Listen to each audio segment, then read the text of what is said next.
Welcome, ladies and gentlemen, to a Vinny Eastwood show special. It's the Dark Occulted Mysticism show. And today we have our Dark Occulted Mystic panel of Frater X, member of like 9 secret societies and rover of musty tomes that haven't been looked on by a motherfracker for like 200 years. And we have James Wright, former potential concubine to the 33rd degree of Freemasonry and knows all of the filthy rituals. I say potential concubine because there was no concubinary. And and then on the other thing, speaking of the like, we have Mater X. Was the co-host with Frater X on the the Middle Chamber on Saturday nights on Syncbook Radio Network. Now, not quite a concubine. No, but she's cute. Better. She's cute nonetheless. Real deal, man. Real deal.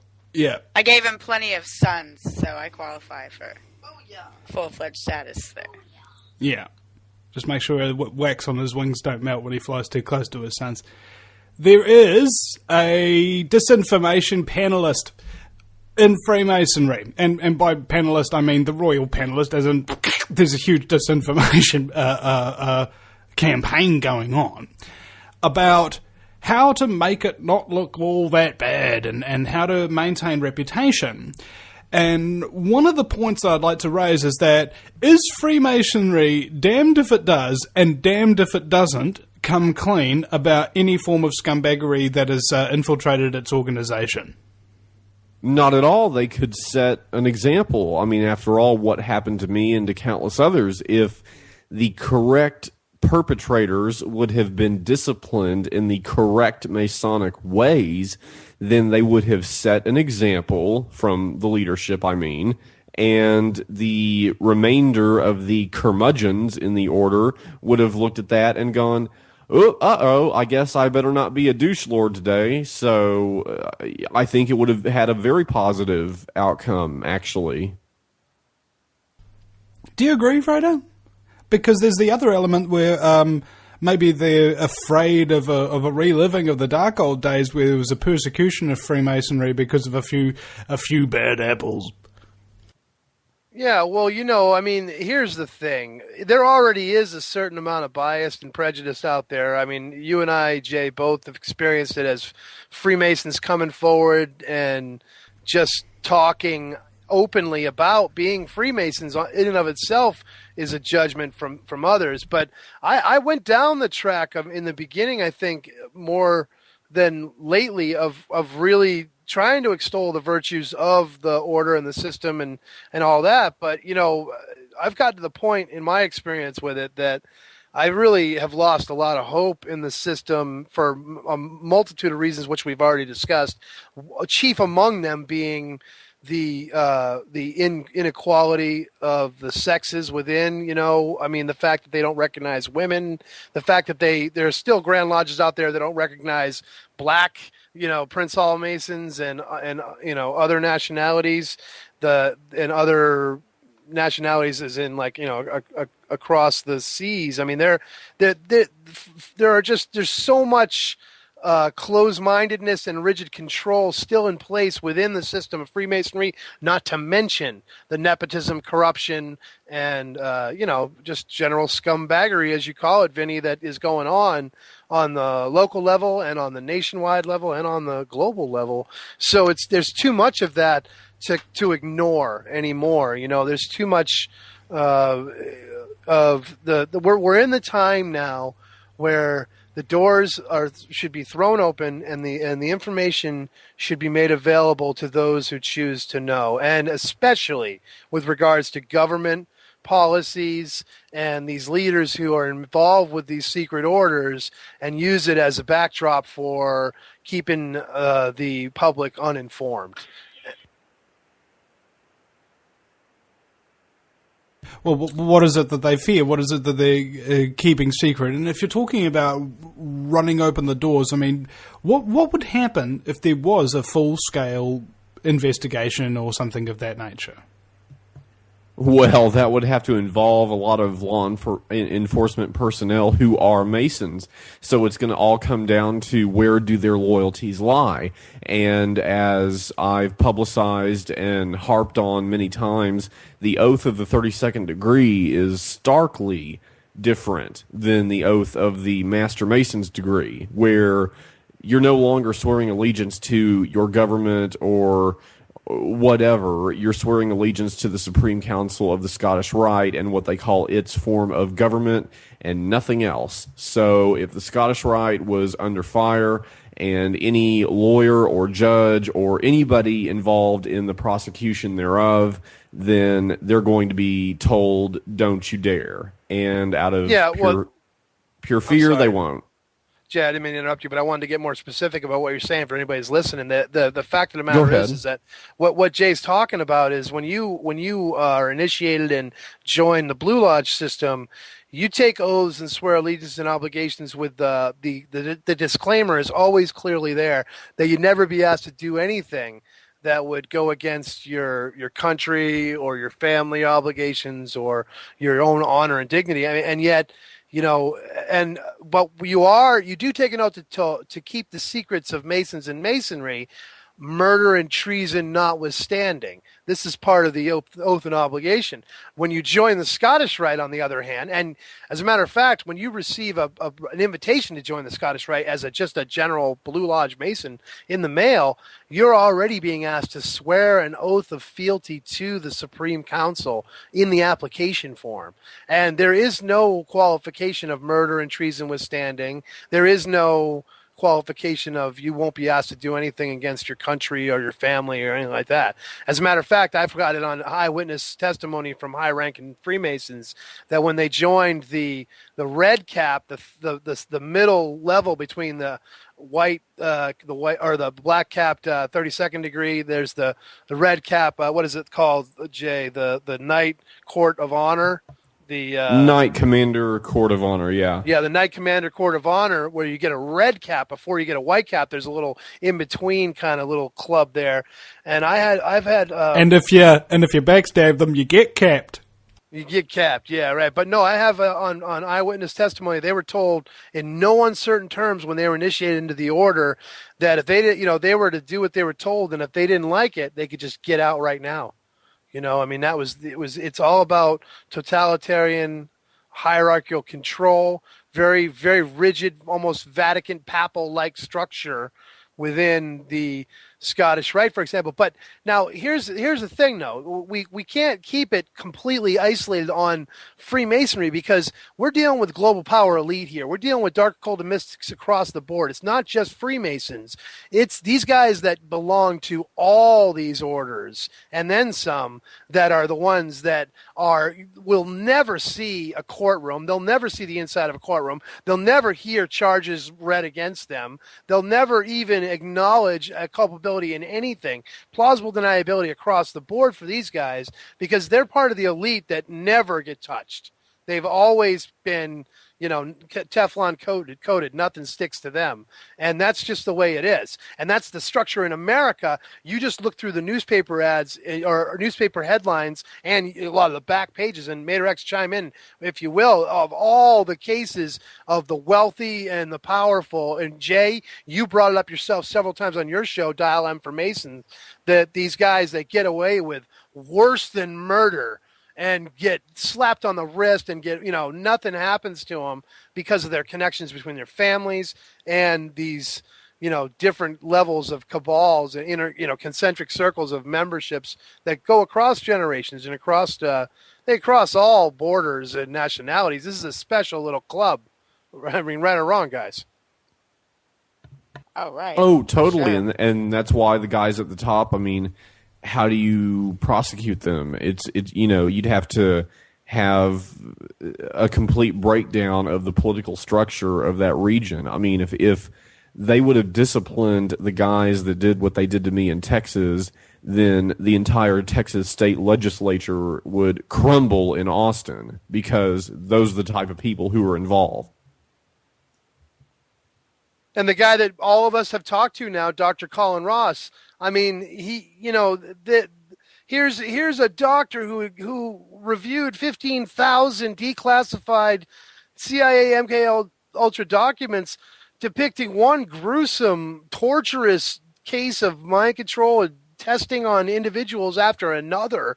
I mean, it nonchalantly describing feeding uranium to kids and putting electrode implants in people. And, I mean, you caught the show, Jay. What about that part? He was talking about how they tried to cure the gay man by putting electrodes in him and doing psychic driving and all that. Was that crazy or what? Oh, yeah. Well, I mean, they fund all kinds of ridiculous stuff. The most crazy would, of course, be the MK Ultra mind control stuff that's come out.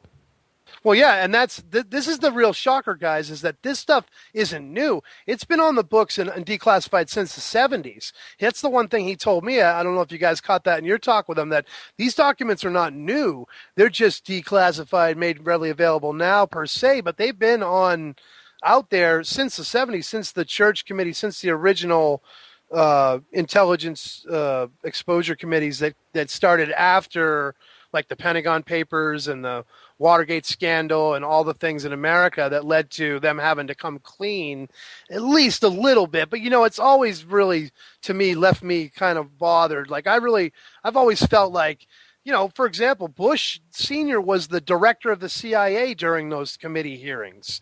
And a lot of the paperwork and stuff supposedly that was destroyed or, turned over. And there's a lot of sketchy stuff. In the end, the final analysis was, well, yeah, we did a lot of bad things back in the 50s and 60s, but we're all better now. We're not doing it anymore. We're not going to, no more MK Ultra programs for us, right? Yeah, right. Yeah. Oh, it's all over with, Oh, that's in the past, man. It's in the past. Yeah, I got two words for you: naked survivor or Miley Cyrus. You know what I mean? Like, either way, it's the mind control programs are on full effect, and it's all designed to blow our minds. That's What's naked so survivor? Is that when they put up a whole bunch of hot girls on an island with a bunch of sexual predators and see who survives the longest? That would probably sell, Vinny. That's otherwise known as Jekyll Island. Yeah, that's a seller right there, Vinny. No, naked survivor was something that Joe Atwell was talking about with Henrik Palmgren on Red Ice last couple weeks ago. It's one of the new generation of survivor offshoots where they're given nothing. They have they're wearing just thongs or whatever, and they have nothing on these islands. They have to eat raw food and bugs and naked survivor. You know what I mean? It's full on. I mean, it's just full on debauched, full on decadence, full on mind-melting, sugar-coated mind-melting garbage that is designed to do exactly what it does and bring us all down to a nice, healthy, low vibration and narrow bandwidth of probability and possibilities. Of sex, deceit, and scumbaggery, and selfishness, more or less. Yeah. The whole point of the shows is the fact that you've got people preying upon each other, betraying, forming alliances, and then betraying each other, and it's all about the final winner, winner at all costs, right? Just fully, that's the exact opposite to me of what the spirit of what we all should be embracing in our world right now is the exact opposite, which, they if you look at one competitive reality show after another on TV, it's a series of depictions of people preying upon each other and betraying each other's confidence and trust. And it's just, I think, designed to it's an example. I mean, it's kind of like the Simpsons, Family Guy, and all of these other things. How many families that appear on television currently are not dysfunctional or having to deal with some kind of a zombie apocalypse or something absolutely extraordinary? Normal families who are actually really, really happy and setting a good example for the rest of the people. There's none. The zombie apocalypse. I can't think of one right now. Which one? The zombie apocalypse, she said she couldn't think of one. The zombie apocalypse meme is the other one, because that's the same thing. Now we're taking the preying upon each other to a new level. We're literally consuming each other now, or having to kill and maim and destroy, by cutting the heads open of the ones who are going to feed on the others. It's just it's that full on kill or be killed, survival of the fittest to the fullest. And that's, it's so transparent. If we're considering another view, if we're looking at reality and looking at humanity from the perspective of like what Freeman calls the friendship agenda, which, may sound corny to some, but the whole idea of the friendship agenda or anything like that is the idea that we launch from a new belief that humanity is inherently good, that people are inherently good, that they are inherently good-natured, and they really inherently, for the most part, most people I've come into contact with, they don't want to hurt other people. They're not trying to take advantage. They're just trying to survive and trying to make it through this world. And nowadays, boy, the hard times across the board, I'll tell you, my heart goes out to all the listeners and all the supporters and all the truthers out there who I have had contact with in these past few months. It is one sad story after another across America. It is unbelievable to me the amount of hardship that I have witnessed and heard reports from with regards to people in our world today. And I'll tell you, Vinny, America is fast heading to a third world status, because it is, I'll tell you, the picture of the poverty in America is a stark and grim reality that is touching everybody's lives. Have you seen the education statistics? Americans on average are much dumber than people in the third world. The people in the third world know how to tie their shoelaces and stuff, man. They know how to find their country on a map. You're merely exposing my ignorance, buddy, because, I believe you. I wouldn't even know. I've never been outside of America. I feel sheltered, and I feel like we've been duped right from the get-go. That's why I was mentioning... It was something like 70% of Americans don't even have a freaking passport, so they can't even travel out of the country even if they wanted to. I don't have a passport. Yeah, I've raised my case.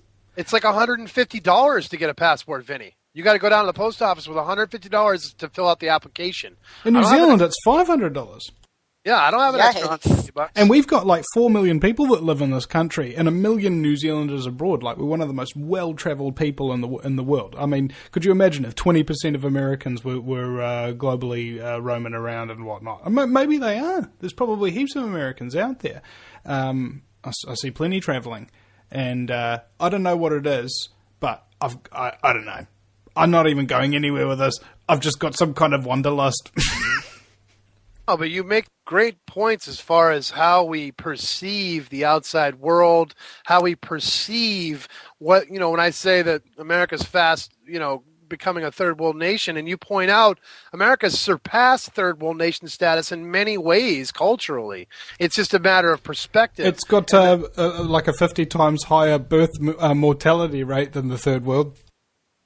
Exactly. That's my point. That's what I'm saying. That's the kind of point I mean. And we are so sheltered, and our perception is so sculpted by the media that we are looking at the world through fishbowl. We're looking at the world through a lens that's been magnified and narrowed down, and we are not to perceive it. There is no greater firewalled reality than American perception, as far as I'm concerned. And I see it over and over again when you just talk to anybody walking down the street.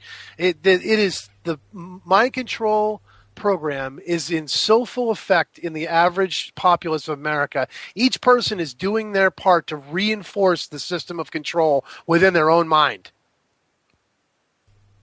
It's problematic, isn't it? And in so doing, they don't care about anything that's actually real. And as a result, everything of substance eventually erodes away over time and allows itself to be replaced by something else. All that people are interested in are pop culture references like entertainment, movies, TV, and sports. That's it. I've been working on the line, working in an Italian restaurant these past couple months. Just as I'm finishing up the book, we're like, in order for me to finish the book, I had to take time and not work, and that is just impossible with our situation. So we've been struggling. I've had to get back to work a couple months ago just to make ends meet while I'm finishing up this book. And I'll tell you, I've taken tolls. I've polled people at work and asked them, "Do you know who Edward Snowden is? Do you know who Bradley Manning is? Do you know who blah, blah, blah is? Fill in the blank. I don't care who it is across the board. Any current event, anything going on? Not one. Nobody knows anything. Nothing. It is shocking. These are kids that are in college They're in college currently pursuing degrees and PhDs and postgraduate studies.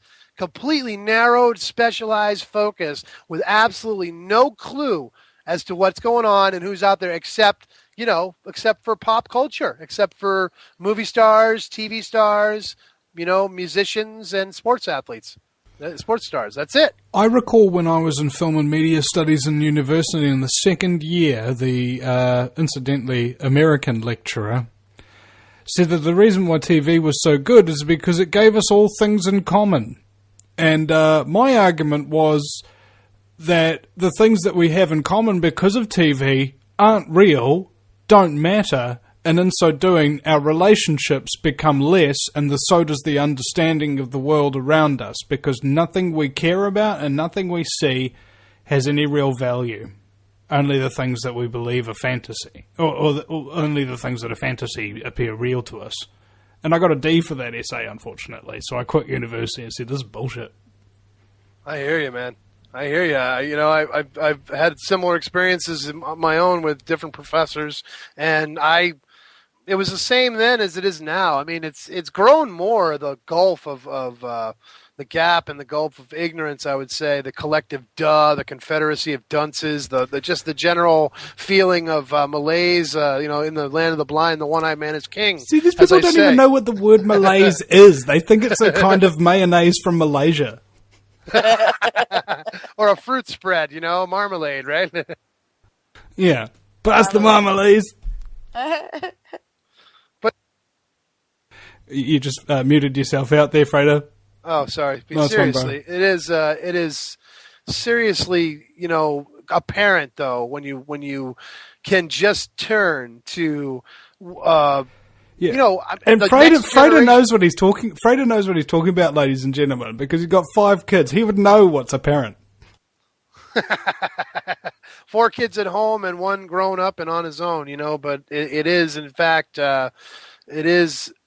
We do know what it's like to be and what is apparent. And it is a tragedy at many times being a parent to see the world that your children are inheriting, that a world filled with electronic gadgetry and distraction, which is so working to keep everyone distracted and really just not caring at all about what's going on and what direction we're being led. See, I thought about a script, and you guys have seen V for Vendetta, right? And he walks into the BTN, British Television Network, and he's got a bomb strapped to his chest, and he dresses everybody up in the same costume that he's got, and he basically just plays a pre-recorded thing onto live air and hijacks all the mainstream media just for a minute to sit down and have a little chat and tell everybody that there's something very terribly wrong with this country, isn't there? And actually foments a revolution based upon a singular hijacking, which he never got caught in and nobody died in. Oh, well, actually, he did kill a whole bunch of people, didn't he? The little police officers and stuff and thugs. But the point still remains is there's something in that, not in the terms of, let's violently take over broadcasters. No. I'm talking about competing broadcasting. There must be a way to amplify the voice of truth to overpower the current mainstream media paradigm. And people have been trying. We've been trying in all manner of different ways. And I wonder whether or not it will be enough and be enough in time at all. Ladies and gentlemen, you're listening to The Vinny Eastwood Show, the Dark Occulted Mysticism Special. Check out the sponsors on the homepage, the old Blue Shield, if you want to protect yourself from all of these radiation, and at least some of the side effects of all this gadgetry. Click on the Blue Shield banner on the homepage there, plus the old Gourmet Soap Kitchen and Wagga Wagga, the High Tea Cafe. There's a couple of books up there as well, like the Crowdfunding Revolution. So, also, remember, this is a listener-supported broadcast, does not exist without your funding, ladies and gentlemen, and believe me, times have been really, really hard. Okay, me and my wife have to buy, our meals one at a time. That's how bad it is. We can't even do a week shopping. It's really, it kind of fills your life with anxiety, just not having enough of that kind of jazz. We're surviving, and so I haven't been complaining about it up until now. And I realised everybody's in a lot of hard places. Frater's in a hard place. James is in a hard place. I'm in a hard place. I'm sure a lot of you listeners are too. And if you wanted to donate and support any of us, we've all got websites, and we'd very much appreciate your donation right away. And we'll see you after the break, ladies and gentlemen. Welcome back, ladies and gentlemen. It's the Vinny Eastwood Show, the Dark Occulted Mysticism special, and we have Frater X, Mater X, and James Wright. And we're talking about, well, Dark Occulted Mysticism, obviously. Now, what I was talking about afterwards was how exactly are we going to be able to garner the right ability, or rather the right capacity of influence, to actually make a real visible change in the future for, well, basically the next generation. Well, there's only one real answer, man, and that is to sow the seeds of psycho-spiritual anarchy. That's what I think. That's it, man. That's the only answer. That and know thy enemy. If you will indulge me for just a moment, I have a little thing in my hands at the moment. It's a book. Not a book, but it's a 3-ring binder with a manual in it that was privately done, and it's called Promoting the Masonic Message, and it's something that only I had my privileged hands on as a Supreme Council employee, because it was my job to read it and understand it for the PR of the place. And so I've been flipping through while we've been talking, looking at some things of interest, and it's not too long, so I'll make this short. But like here on one page, page 4, it says, it is generally agreed that if we are to survive into the 21st century in our current form, we must accomplish the following in the general public. 1. Explain Freemasonry and promote a positive image of our fraternity. 2. Inform people of our humanitarian efforts and programs. 3. Publicize that we are a positive community force to be reckoned with. What can your lodge do to help itself and the fraternity? Appoint a community or public relations chairman to handle all lodge publicity and community relations matters, and to work with the district Masonic relations officer.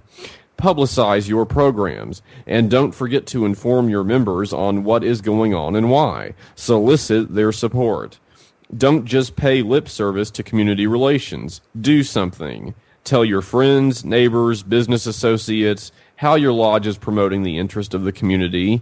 Most important of all, persuade your members that their interest, concern, enthusiasm, and action is not only important, but vital. Then it goes on to say on page 7, in every lodge there are at least several men with knowledge and experience that will be of help. They include newspaper reporters, advertising and public relations specialists, and radio and TV advertising salespeople. Your secretary should compile a list of men with knowledge and experience in public relations and communications. Some names on the list may be members who are not active in the lodge. You will have to seek them out and impress upon them the importance of the job that needs to be done by the committee.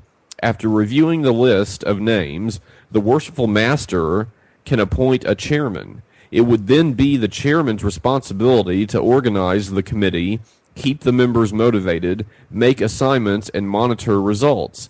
Anything your lodge does to communicate with its members and the public should come under the direction of your public relations committee. This includes your lodge newsletter, publicity releases, participation at public events, and especially any dealings with news reporters and other media representatives. Now later on, several chapters later, page 44, it gives an example of a typical Masonic radio advertisement, which just about sums up every one that there's ever been ever on TV, radio, print, you name it. So this is supposed to be 15 seconds or 60, depending on how much you add or detract from it. And it goes, what's happened to America? If you watch the nightly news, you may be led to believe that this country isn't what it used to be, that we're no longer competitive, that America is in decline. We think not. We're the Masons. We're members of the world's oldest and largest fraternity. More than 2.5 million men who are proud to be proud of our country. men who believe in the values that help to build this nation, men willing to devote themselves to maintaining America as the world's greatest nation, the Masons, men who make America work. This message brought to you by the local Masons in your community. Good men working together to accomplish great things. So there you have it. It's just like a political ram. You know how the Republicans and the Democrats, they sort of work together to accomplish the same goals, no matter which one of them wins. Right. And they both have remarkable spin doctors, so regardless of which direction the country wants to go, they go in the same direction they want to go. And of course. Much like the parties of the Democrats and the Republicans, much like that, the Scottish Rite too is a pilot fish that latches itself onto the carcass of the greater fish, the whale that is ancient craft masonry in America going back till the 18th century. Scottish Rite is one of these side orders that latches on and then tries to claim authority and tries to speak with the authority of masonry. That's what you're hearing in that little passage that Jay read. That comes from a Scottish Rite handbook, correct? Yes, Supreme Council, under advertising. Masonry may seem inappropriate. Remember, however, advertising is more than trying to sell. Advertising can be used to rebuild our image, and that is what we are trying to do through advertising. Masons are misunderstood because of the lack of communication in promoting the Masonic message. Advertising allows us to tell our story how and where we want it told. Masonic ads should be accurate and informative. By presenting the proper information, we may get an individual to really think about the value of Masonry, perhaps for the first time. A fringe benefit of Masonic advertising is the pride it instills in its members.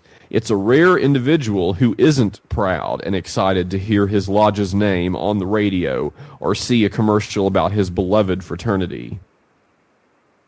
So, just more... It's cognitive dissonance because it's implied that they're speaking for Masonry. There's no distinction being made between the Scottish Rite and Freemasonry proper, even though there is one.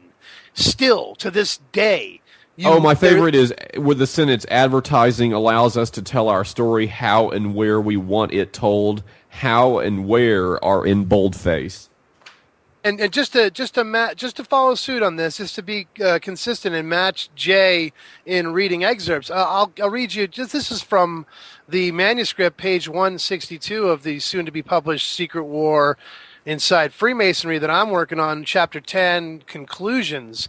I wanted to read this little excerpt about the same leadership that produced this is an early embryonic form of that leadership that produced that material that Jay read to us just a moment ago. Now this goes like this. There are several rare and obscure tomes which can often be found collecting dust on the shelves of what passes for libraries in most subordinate lodges in America, which offer very interesting insights into the global view of the early leadership of the Scottish Rite. The books are a curious group of privately issued volumes under the headings of Legenda and Readings 1 through 33. These are the volumes, the number of volumes. On the surface, these little handbooks seem to be nothing more than supplemental commentaries to the massive compilation Morals and Dogma by Pike. And though the works are unsigned, they were clearly written by a disciple of, if not the man himself, in the latter half of the 19th century. Now, I've reviewed all these volumes, and I possess a few copies myself, especially the 32nd and 33rd of both sets. Page 33 of Legenda 32 states clearly that the doctrine of Masonry will ultimately rule the intellectual world is certain, though that day is far distant in the future. And Masonry must in the end conquer because its only weapon are truth, charity, and persuasion, and that logic of reason of which the sword of a knight is the symbol. And then on Legenda 19 through 32, which is in one volume, delivers the consistent vision of the Scottish Rite as the great bringer of equilibrium to the masses. On page 101, it calls for the realization of, quote, a new world order out of chaos. And this is written in like 1865, guys, right around the time of the Civil War. And the essential doctrine of the Scottish Rite is laid out on page 100 through 101, that the intellectual and social chaos in the midst of which we perish has for its cause the neglect of initiation of its test and its mysteries.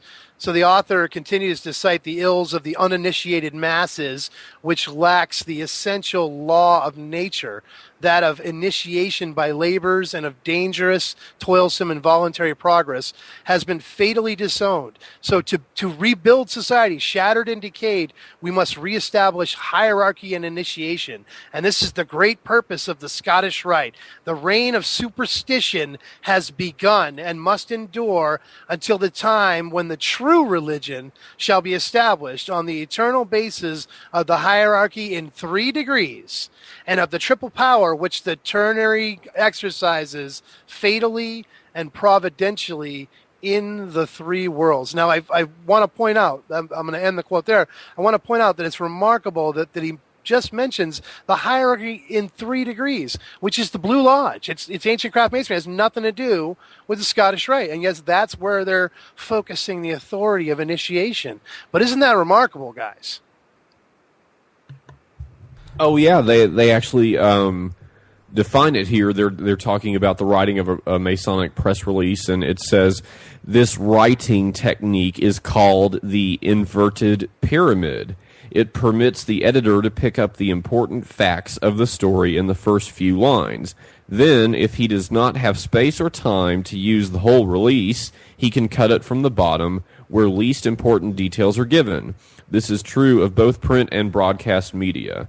And then here's another story, the answer to give whenever somebody asks about the secrets in Freemasonry. You are to say, there's nothing secret about Freemasonry. To 3.5 million Masons around the nation and in this community, there's nothing secret about Freemasonry. Masonic temples are prominent landmarks in most communities.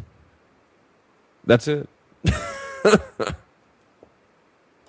Right, so you can see them in most communities, therefore there's nothing secret whatsoever. Like, what's the definition of secret? Like, just people just not knowing about it? Or it's kept from people? Mm-hmm.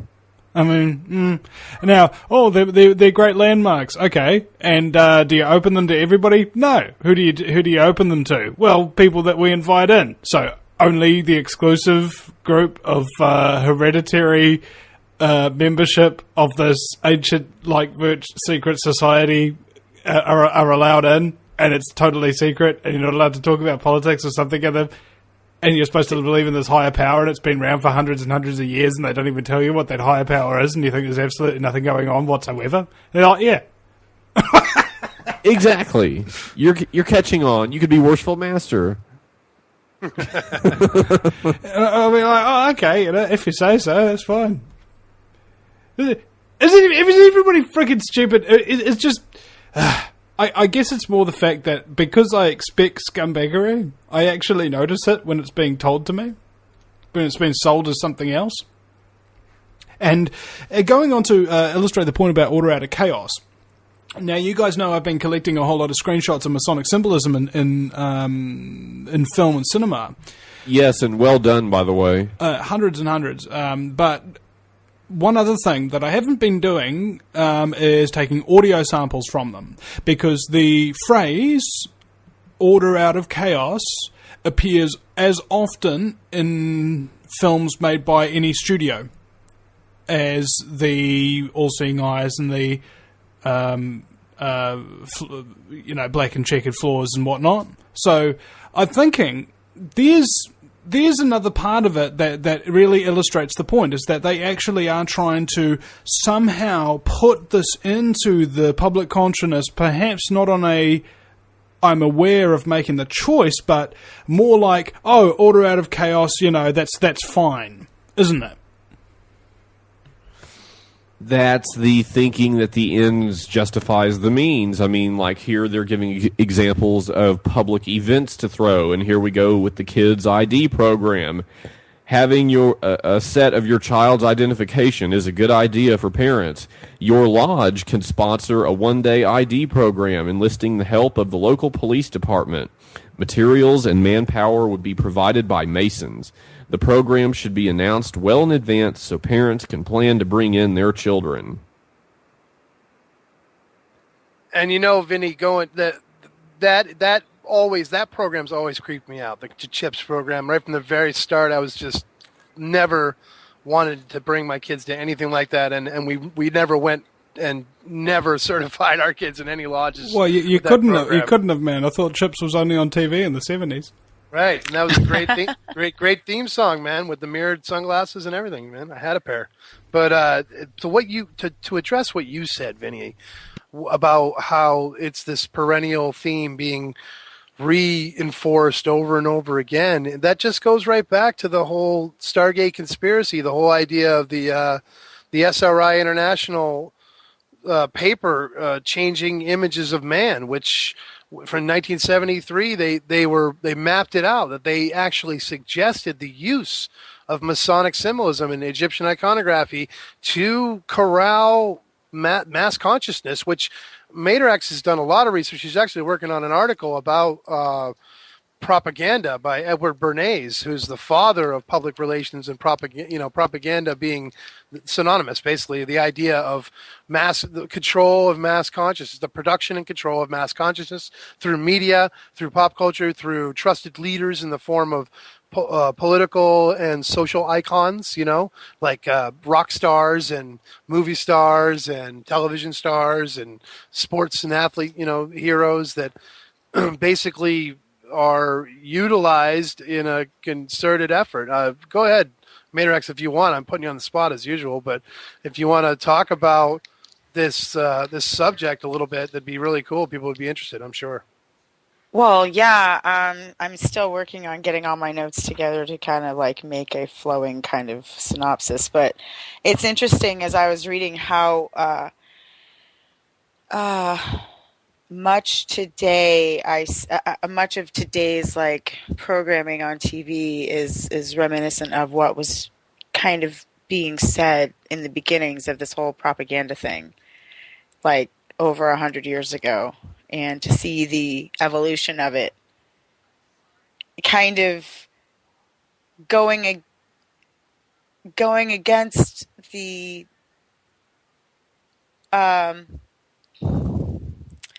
stated agenda as far as like what was propaganda back then, what he was trying to say it was.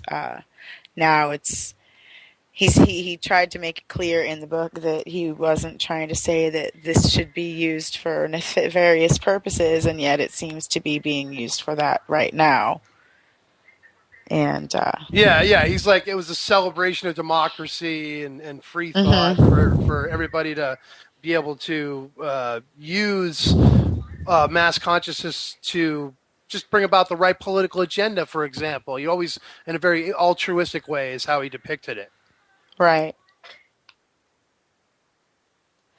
And so it's very interesting to have read that, and I'll be. Well, it's a sales pitch at the end of the day, and all sales pitch tell you, they put a really nice, beautiful image in your mind, and they tell you this, that factor about it's going to cure your baldness, it's going to make your angry wife calmer, it's going to make everything just gravy.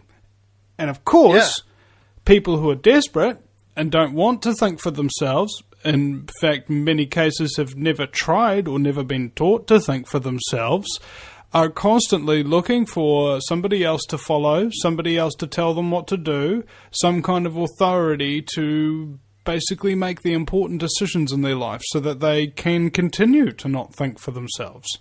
And just go along with their daily business with their heads.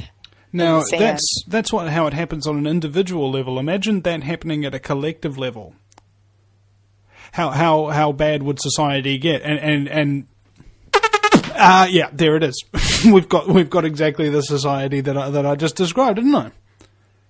Seems like it, yeah. A collective apathy. A calapathy. And Vinny, it's more than a sales pitch too, because it's the next level. It's like Mad Men on steroids. It's the production of the need and the provision of the what you need, what you want. It's the solution and the problem. It's the controlled opposition, because they're with propaganda and public relations, they're talking about these. All right, for example, to use an example, it was like felt patterning. Felt material or what was it? It was something from the 19th century. This particular kind of material, textile material, that was going out of fashion.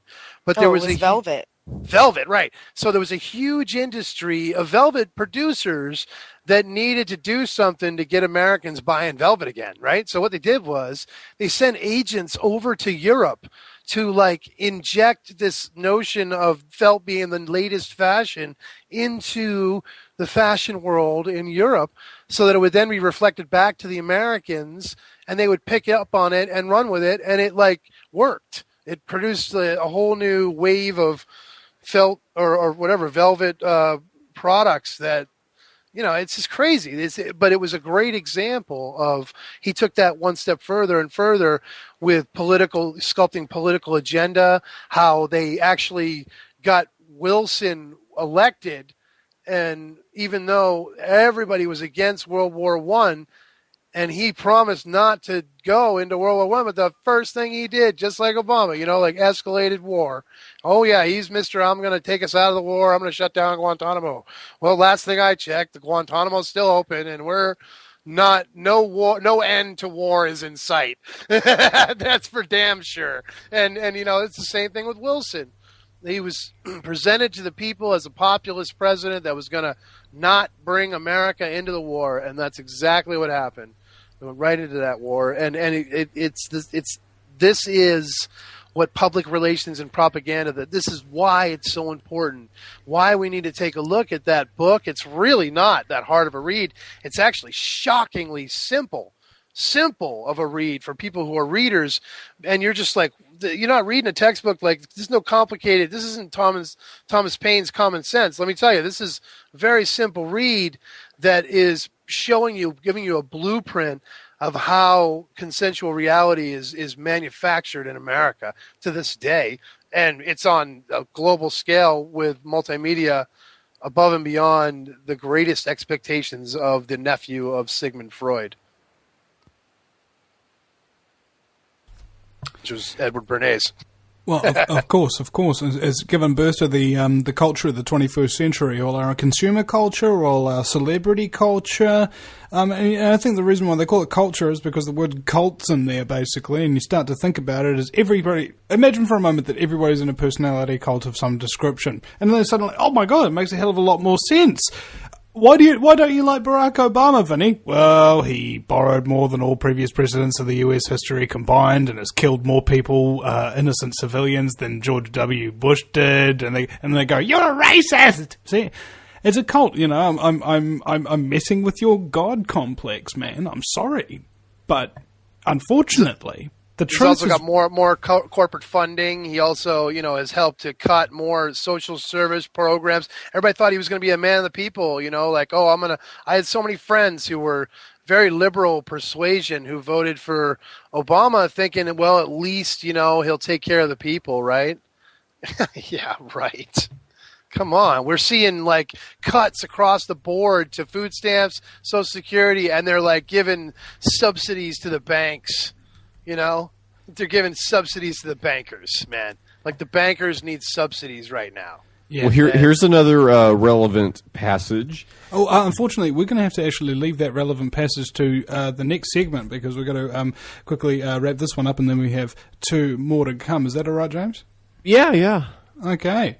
We'll be right back, ladies and gentlemen, after the break. In the meantime, please go to the VinnyEastwoodShow.com and start up a subscription today. $5 a month into the bank account. It would be really nice if we could have groceries and pay the rent this week. So, yeah, we'll be right back. Welcome back, ladies and gentlemen, to the Vinny Eastwood Show. It's the radio version of the Temple of Doom, the Dark Occulted Mysticism special. We have Frater X and Mater X and James Wright as well. And we're talking about things that are very, very wrong within Freemasonry. So, James, you had a passage, much like Indiana Jones, to read out here.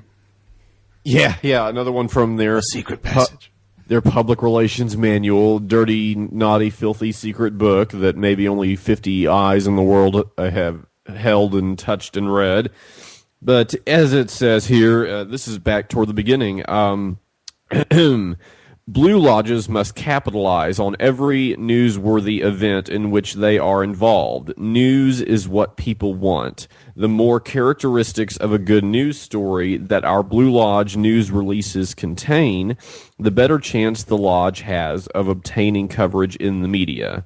Most editors of local newspapers and the program directors of the local radio stations or cable TV outlets consider that newsworthy stories have such characteristics as being informative, educational, timely, significant, unique, interesting, and of human interest. In many communities, there are those who are opposed to Freemasonry. They seem to find it easy to make the headlines with their inaccurate accusations. A public relations committee is one of the best ways to make certain that Freemasonry gets the right message across. Without such a committee, the fraternity falls victim to undeserved and erroneous criticisms and misconceptions. Doesn't that sound like a good little victim story there?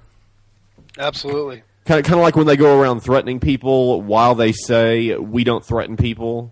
Yeah. Well, I think it's John Eisen from Uncensored Magazine told me this. He said, if you're a Nazi, the best thing to do to your opponents is to call them Nazis. Exactly. Basically accuse all your opponents of being what you are, but they're always on the back foot, and everybody suspects you of being the exact opposite of what you're accusing everybody else of, but it's the exact opposite again. It's brilliant, but so simple. And it works because people are also that simple-minded.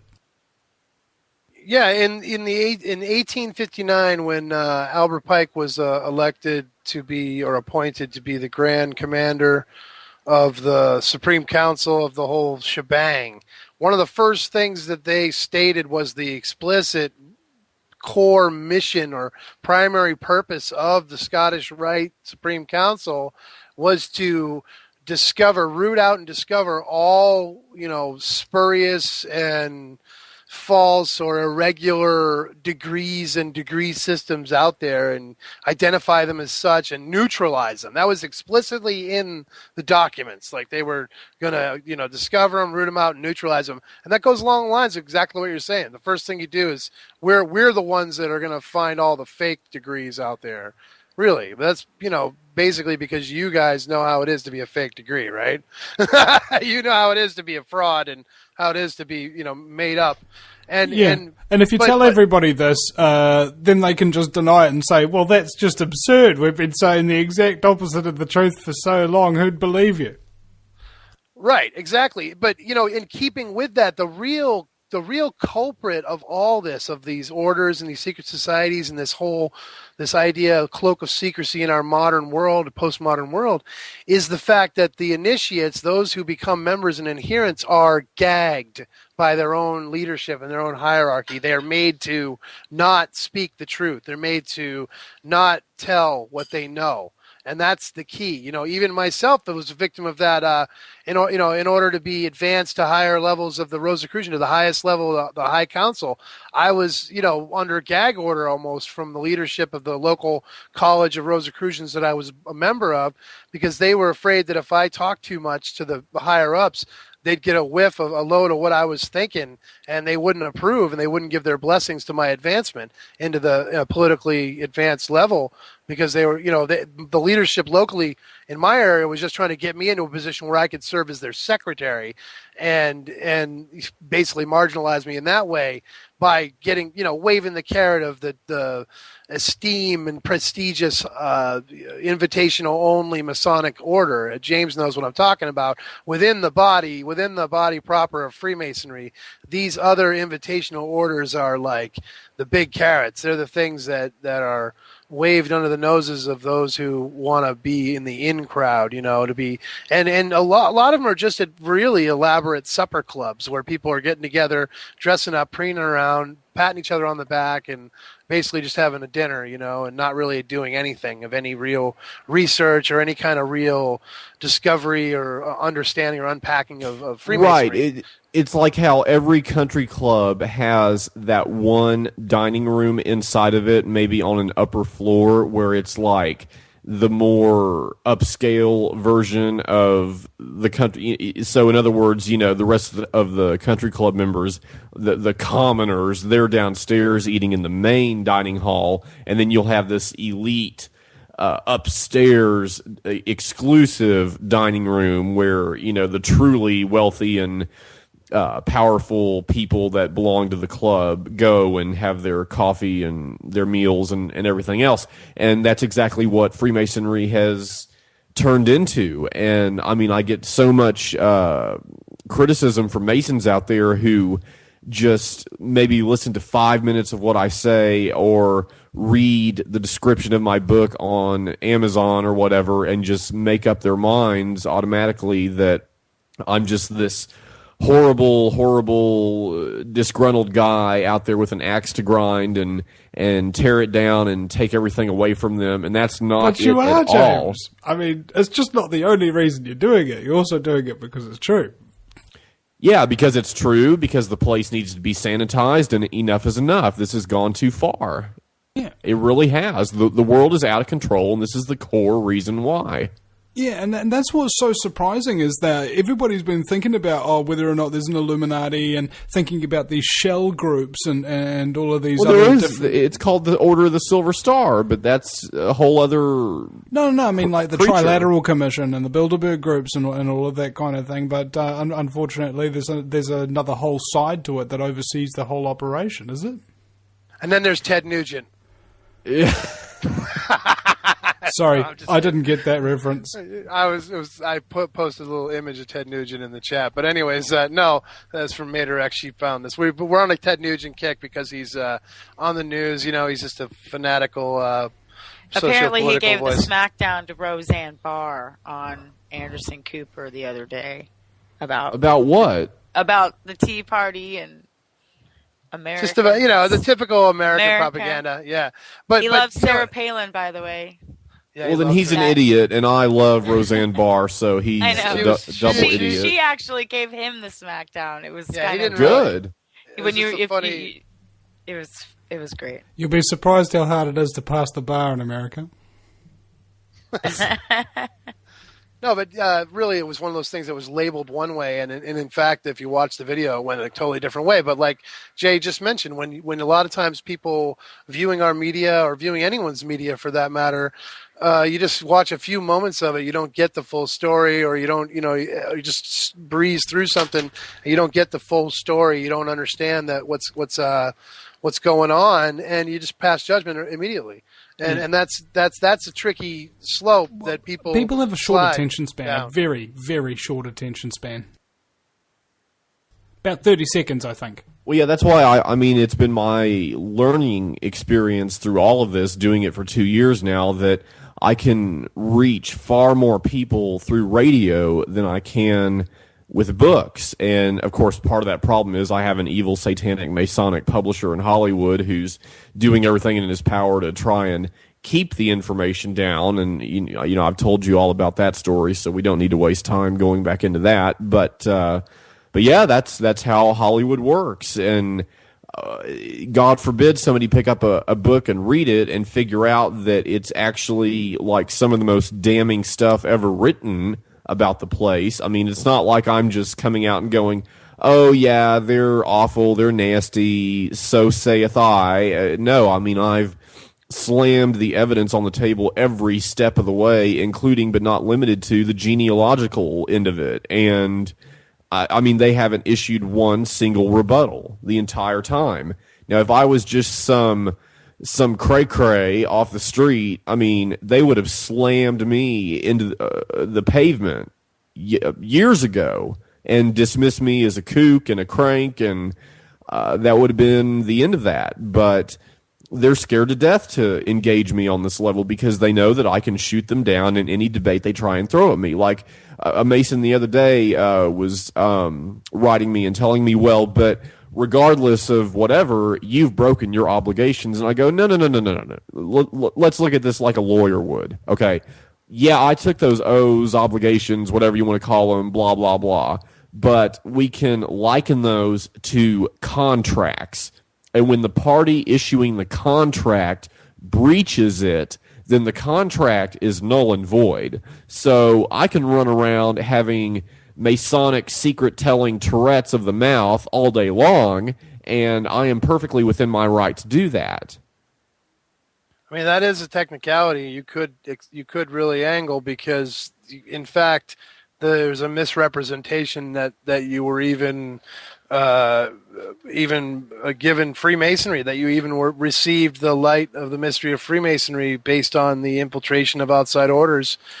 So yeah, I mean, you've got a good point. It's semantics is what it is, but well, the gloves came off with me when I was told by the chairman of the board of the Scottish Rite Supreme Council that I was not allowed to return to my Mother Blue Lodge, who just so happens to rent its lodge room space from the Scottish Rite building, which crosses a line in such an extreme way. You know what I'm talking about, Frater. I mean, it's Masonically, it's the biggest no-no imaginable, and yet they did it.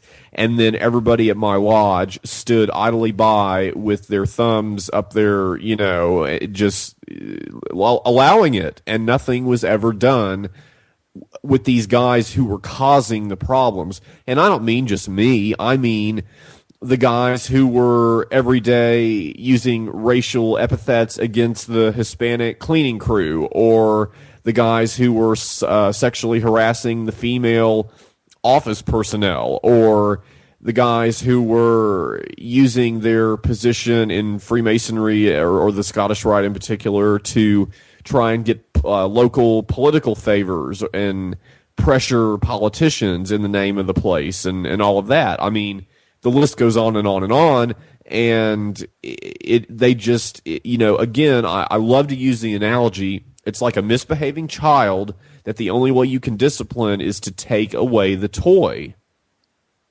That's all that can be done. Yeah. But, I wanted to, if you mentioned the idea of how many people are... I was just thinking about this. No more underage boys for you. I take away your toy there, I guess. Bad, evil chud. You go back into the dungeon. But anyways, I wanted to kind of shift gears, and because you mentioned radio shows. Wouldn't they enjoy back in the dungeon, with the whips and the leather and the manacle? I'm sorry, go ahead. I'm sure they would have each loved to have been Caligula, but anyway. Hey, in fact, there was another interesting story to show that judges and high-level officials are also into really, really dark frickin' sexual practices and bondage and all of that kind of jazz, man. You want me to be naughty and name names? There's a Texas state judge by the name of John Marshall, who is on the payroll of the Dallas Scottish Rite for no reason. They call him a consultant, but a consultant of what? What exactly? I don't know. I never did know. Let me guess. He's a CPS judge.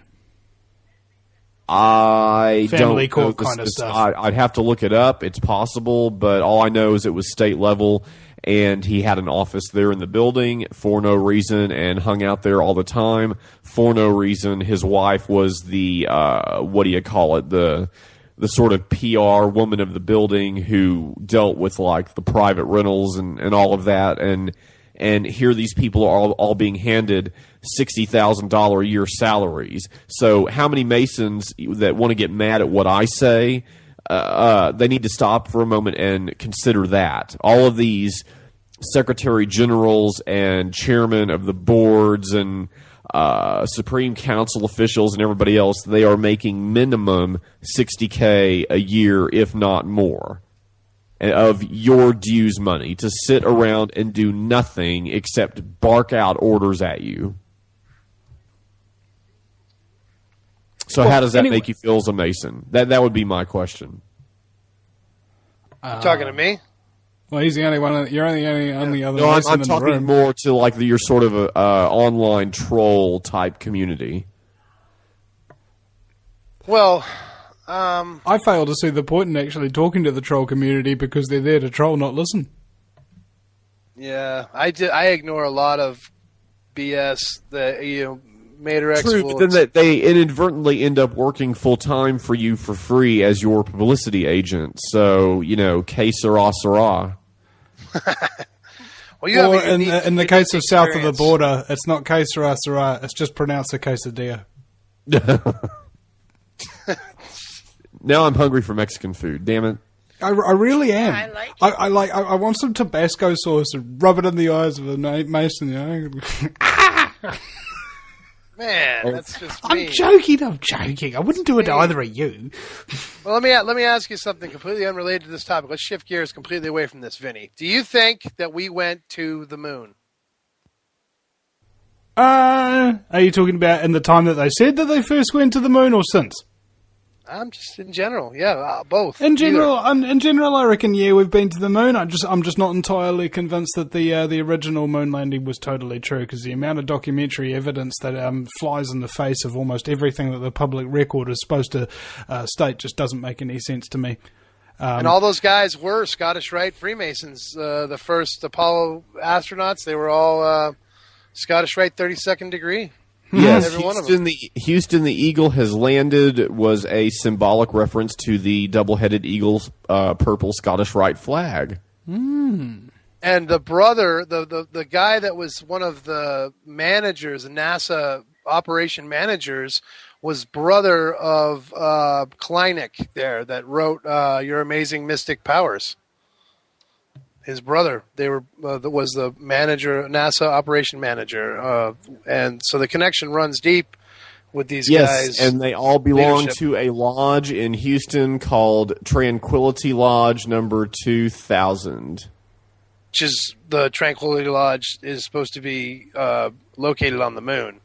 That's where they established the Tranquility Lodge. Because you remember when they landed, the first sunrise after landing, I think is what it was. Buzz Aldrin read apart from the third degree ritual, and he had with him a little kit that had holy water, a Bible, all the tools of the altar were there in this little kit that he had, along with square and compasses and sacred volume of the law and just everything to kind of do like a mock little quasi Masonic ritual to the rising sun, supposedly on the moon. But now that's aside from the point that this is supposing that they landed. But what I'm asking you, Vinny, is, I mean, have you really looked at the overwhelming evidence, and have you really considered what we've all been asked to believe happened? Well, do you know Jarrah White? No. Dude, you need to interview Jarrah White. This guy's amazing. Like, going into the interview, I was sort of like a bit iffy about it. By the end of the interview, it's like, there's just no freaking way. There's just no freaking way that we got there back in those days, man. Since then, I've heard all sorts of stuff about we've already got moon bases, and there's allegedly some kind of fleet out there from all these fringe researchers. I haven't seen any evidence to substantiate it, but I'm just more open to the possibility that we might have been there since. I don't know. Maybe there's a secret moon program going on here. Or then of course, the other element is the Van Allen radiation belt. That stuff will kill you, all right? And it's around the entire Earth in every single direction. You can't frickin' escape it without passing through it, and it'll literally cook everybody in their frickin' seats unless they're completely covered in lead. which would be way too heavy to get off the frickin' ground in the first frickin' place. So maybe we have never been to it. Yeah, the astronauts are in a vehicle that's supposedly 4 layers of Mylar, and and their suits are designed by the Playtex company that makes bras. They designed the suits that supposedly would withstand this radiation, and not to mention micrometeorites that are traveling at 500 miles an hour or 5,000 miles, some outrageous speed where they would just like rip a hole through a capsule like nobody's business. But somehow, and okay, let's talk about this, Vinny. This is the stuff that really matters in my book. Real quick, to anybody out there who's listening that may be like the skeptical inquirer, go to www.tl2k.org. So that's Thomas, Larry, the number 2, K as in Carrie, .org, tl2k.org, and that's Tranquility Lodge number 2000 on the moon. Hidden in plain sight. Excellent. But now back to this point I'm making. Okay, Vinny, all right, are you familiar with how we supposedly actually flew these capsules to the moon from Earth? Not overly, but I've seen copious quantities of documentary footage of all these models of and actual real life, prototypes of the moon lander. And if you tip it 1 or 2 degrees to one side, the whole thing starts to come over. It's got no horizontal control whatsoever. And you see footage after footage after footage after footage of these same moon landers going boom, boom. Right. It's on the start of a movie called A Funny Thing Happened on the Way to the Moon. And you think to yourself, oh my God, they literally just blew up like about 50 vehicles in front of me in order to figure out that they actually really didn't have a handle on what they were doing. Yeah, and Neil, there's so many simulated attempts by Neil Armstrong to land the LEM in airstrips, and every one of them he's got to basically go through the emergency jettison to be not destroyed because the thing crashes and burns. I mean, he literally has to make an emergency eject at the last second. So, and then he makes a perfect land. I mean, a perfect land on the moon, right? With basically just enough fuel. Like literally, they almost ran out of fuel. They had just enough fuel, and then they stay there with batteries. In 1969, everything's run on batteries. Even the the rover in the 70s must have gotten better batteries, but somehow we lost that technology between then and now. I don't know how that happens, but we're getting ahead of ourselves. What I asked you was if you understood or are familiar with what we've been sold, the bill of goods, the general claim that we basically, that getting to the moon from what we did was, first we launched from the ground using, the most impractical method of launching this giant rocket from the ground, expending all this fuel just to get it into low Earth orbit. And then in low Earth orbit, which is basically 250 miles up or so, you know what I mean? And then we go into this relatively straightforward procedure we were described. It's basically the slingshot out of low Earth orbit, thus escaping Earth's gravitational pull, and then we just sort of free fall, we're told, to the moon, right? Firing engines every now and then for minor course corrections, but we basically just free fall. So that all sounds just fine in theory until you take a step back and you realize that the moon itself is a satellite of the Earth, right? Held in place by the Earth's gravitational attraction, isn't it? Right? After all, what keeps it from drifting randomly about into the solar system? Right? It doesn't. It stays right in place because it's in the Earth's the moon hasn't got kids on Earth that it's hanging around for, Right, exactly. And so, just not too long ago, there was a newspaper article that noted that satellites that enable GPS devices to orbit the Earth at an altitude of roughly 12,000 miles, about 11,800 miles beyond the low Earth orbit that we're told we launched the capsules from to slingshot to the moon. And yet they, miraculously enough, still are right in place, right?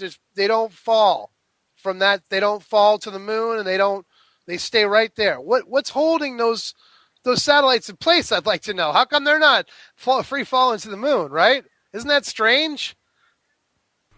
Well, it's getting to the point where I'm thinking that there's a hell of a lot of classified information about space travel, gravity, and everything that the entire scientific community is just desperately trying to keep from everybody, because it would basically mean nobody would trust their BS anymore, which would be quite interesting. We'll be right back, ladies and gentlemen, any minute now. Welcome back, ladies and gentlemen, to the final segment of the Vinny Eastwood Show. It's a special Dark Occulted Mysticism episode with Frater X from the Middle Chamber and James Wright from Dial M for Mason and Mater X from Frater X's bedroom. She literally is in the bedroom as we speak on the laptop, which is funny. You can't make this stuff up. Yes. Frater X After Dark. The dark stuff that you learn in the Masonic Lodge. Hey, he might get syndicated on the Playboy channel on Sirius. Yeah. Is there like some kind of a secret Masonic Kama Sutra or something like that? It's called the OTO. Yeah. I thought it was called Miley Cyrus. I don't mean any disrespect to, whatever. I'm just joking about the OTO. But anyways, because they're kind of weird to me. But anyways. Well, that's because they're OTT. But really, though, people could, but the last question I asked in the last segment about how does this GPS satellite stay its 12,000 mile orbit and not go to the moon or not come back to us or whatever, where we're supposed to be, we're told this whole fantastic journey where we slingshot around the moon from 250 miles up or slingshot around the Earth from 250 miles up and somehow launch to the moon in this manner. People could probably come up with a rebuttal to that question easily. And that would be just fine if that was the only question. But it turns out there's a multitude of questions. And that's why we're going to have a couple of awesome guests coming on the Middle Chamber in the next couple of weeks. First, we're going to have Professor James Fetzer, who was at the Free Your Mind conference with us, and he also was he's just really a pioneer in the field of conspiracy science, and he's a philosophy professor. So it's basically the knowledge and wonder is part of it, and he really brings an amazing amount of passion and research to a lot of the most controversial conspiracy ideas and conspiracy, what we call the truther curriculum is what I call it. And it basically would be the top 4 or 5 big questions in our culture today, like, for example, who shot JFK and what happened at 9/11 and whether or not we landed on the moon and what happened at Sandy Hook is a more relevant, smaller, in I think retrospect to the other events, but yet along the same lines and consistent with the same false flag, mind controlled cognitive dissonance and just it's all in line with this massive scale of mind control program in America, I think, and in the world. And then after that, we're going to be talking to David McGowan, who's just written several amazing books. The Wagging the Moon Doggy one, which is where I'm drawing a lot of the information I'm talking about right now with the moon landing. And then he wrote Inside the LC. It's been rewritten, or the title has been sort of modified and expanded as Weird Scenes Inside the Canyon, which talks about the music and the film and television industry of the 60s and 70s in the Laurel Canyon neighborhood in California, and just the controversy surrounding the interconnections between all the musicians of the 60s and 70s. Their families are all connected to like military intelligence, government, intelligence, and industrial. And the OTO. Yes, and of course the OTO.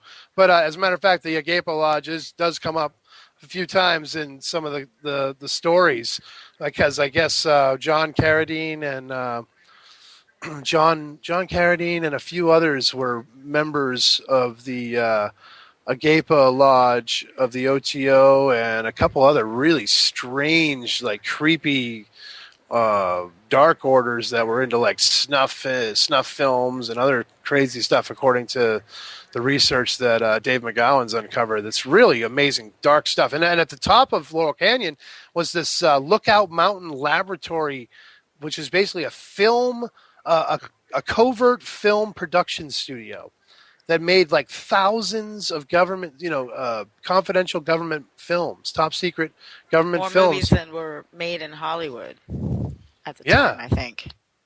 Well, and there were a lot of people involved, like Marilyn Monroe, Ronald Reagan, even Walt Disney, several very famous film personalities and producers were involved in this laboratory starting in the 40s and going right up until the late 60s and early 70s.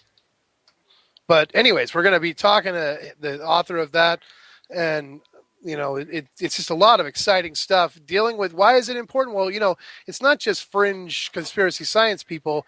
It's like a revision of what we think we know about a lot of urban legends and a lot of civic mythology that we've been raised to believe is one way, and in fact it's completely opposite, and everything we know is wrong.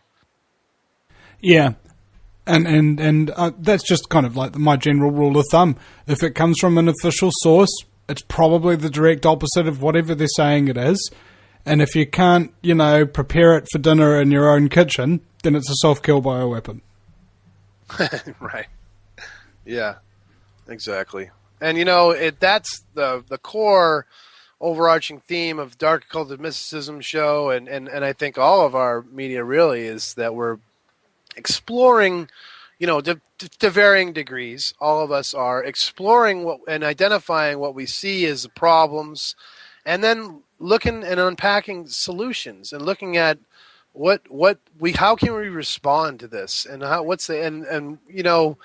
the thing that the charm that you bring, Vinny, is the humor, which is really a necessary thing as a part of your mantra that you preach, is that you got to have a sense of humor, because it's just, if you don't, you're just going to go friggin' crazy, because it's just such a dark world at times, and there's such an overwhelming amount of really, really horrible things going on. But at the same time, there's a lot of wonderful things going on too, and there's still a lot of wonderful people out there that are doing amazing things, and there's a lot of reasons to laugh and a lot of reasons to appreciate the blessings that we have, even though for us too it's a real struggle, and we welcome any assistance, any contributions to the cause. Anybody that wants to donate to the media, go to our website, contact us, and we have a PayPal, at materx369@gmail.com.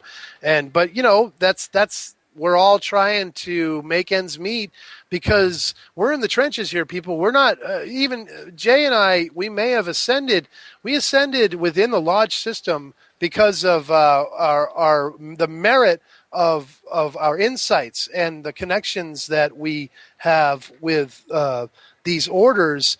It hasn't given us wealth. It hasn't given us any advantage. It really hasn't. We're not living the lap of luxury because of our connections, and this is proof that not all Masons are controlling the world, because a bunch of Masons are broke, and I know them personally, and they're not at all benefiting financially from their affiliation with the lodge.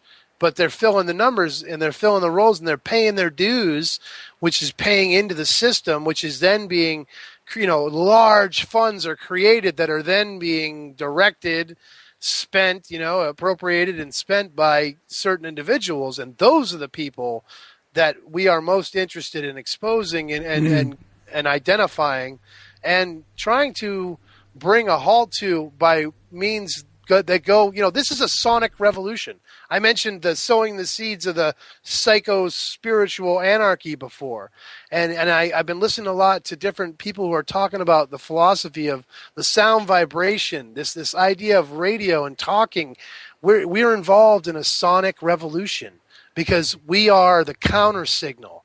The signal of control comes out through mass media and lays down the consensus to us all. This is how things are. This is how you need to think about it. This is, here's the range of responses you're allowed to work with. And then there's the counter response, and the counter response is guerrilla media. That's where you come in, Vinny. And that's where we come in with the middle chamber and the dial M for Mason is the counter response. Yeah, but the problem is it got stolen, right? By somebody who works for the FBI, guerrilla media, the name. And this is a point that Alan Watt brings up. Whenever a counter-revolution starts to happen that's outside of the system's control, they co-opt it. And if they can't co-opt it, they eliminate it. Absolutely, but you remain, and this is the persistence, non-compliance, and persistences are key because it is a sonic revolution. Once again, you're not fighting with guns, you're not fighting with bombs, you're not fighting with swords or violent threat. You're fighting through vibration, through knowledge and information and persistence and non-compliance, because you choose to stand on the principle that says, you know what, I'm not gonna bring my dignity beneath this level and become a slave. I'm going to stand and I'm going to struggle and I'm going to stand on my convictions and live the way I live, because I don't believe in this other way and I don't want to endorse it. And that's a laudable and commendable stance. And it's a hard road to walk. But that is the distinction. That is there's only so far that I'm willing to go. Like I'm not willing to get arrested or anything like that. I'm not willing to go get a slave job to support myself and things of that nature. It's just I can't do those things that other people do every day that appear, just normal, going up and getting into work and all of that kind of stuff. I think because I was traumatized in the process of doing it for even a very short time, because I feel things a little bit more intensely than most people.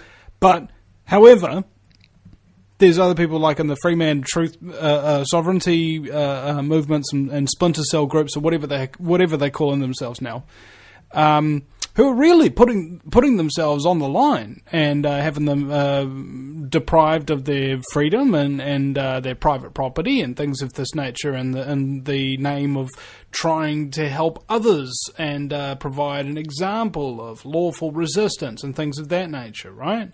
But what I find really difficult to reconcile about that is I'm not willing to go the distance that they're doing, but it doesn't mean that my contribution has no value. I think it's more like what did somebody describe it? A Mobius.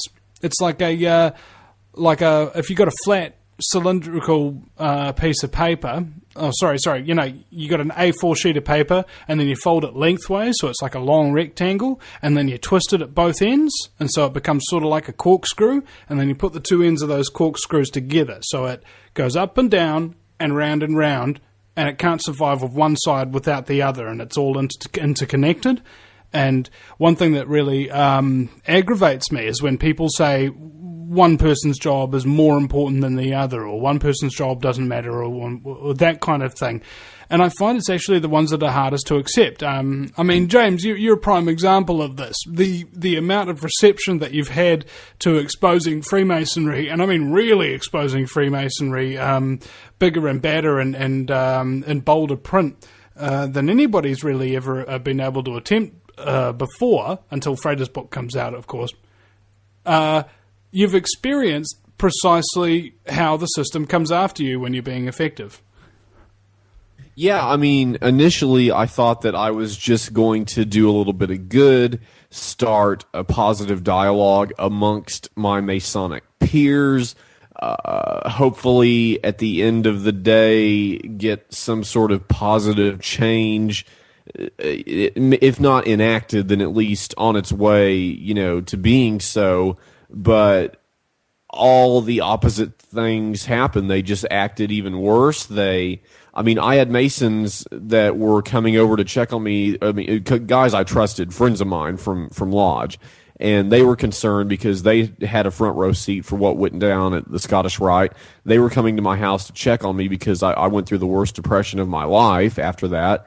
And they witnessed my phone just blowing up, vibrating until it was falling off the table with these these guys calling, harassing me. And I'm not talking about low-level goons. I'm talking about the chairman of the board, the secretary general, the SGIG. I mean, behaving like 13-year-olds. It was just crazy. And so I wrote the book, and I thought, okay, you know, this will stymie it, and it'll cause an intelligent dialogue to ensue within the halls of Freemasonry. Well, no, it did the exact opposite. It caused them to go into a big uproar and then start trying to do things like kill me and threaten me all the time and continue with the stalking. And I mean, it's gone on since day one. And then a curious thing happened once the book was out.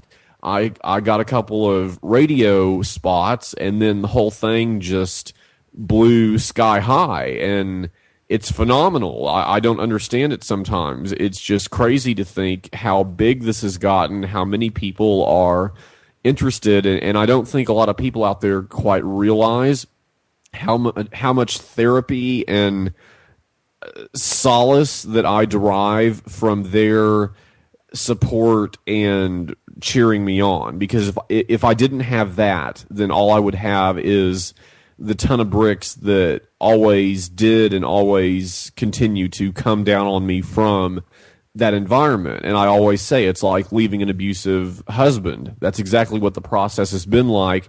And in this case, the husband you're leaving would be like, you know, a state senator or somebody that you just have no chance in hell of getting an amicable divorce out of, or walking away with anything except a bunch of misery and torture if you live through it.